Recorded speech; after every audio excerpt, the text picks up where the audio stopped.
certified most accurate. Now, your first Warn 5 forecast with Mid-Michigan's only live radar. Here's Chief Meteorologist Brian Bachman.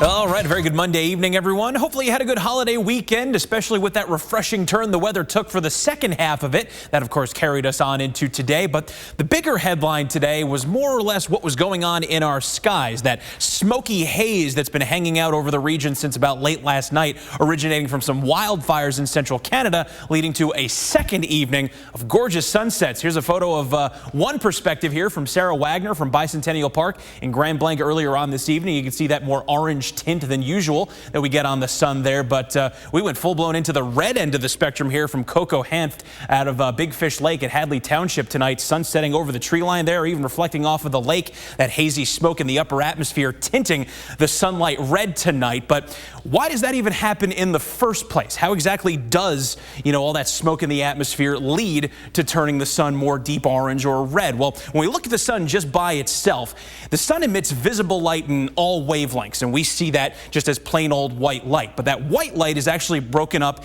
into the entire visible light spectrum that consists of all colors of the rainbow.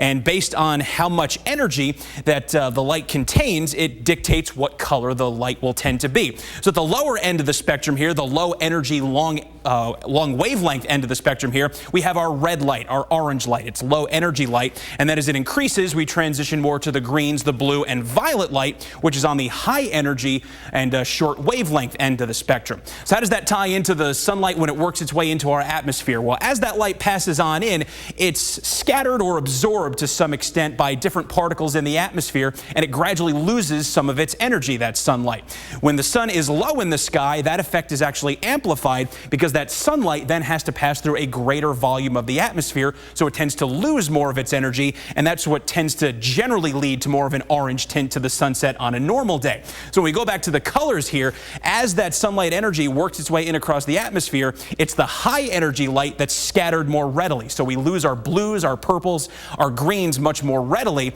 and then that loss of energy, that scattering effect, is actually compounded further anytime you have something like smoke or pollution in the atmosphere. So essentially all you're left with at the end by the time the sun reaches your eyes are those low energy oranges and reds, which is why we saw that out there tonight.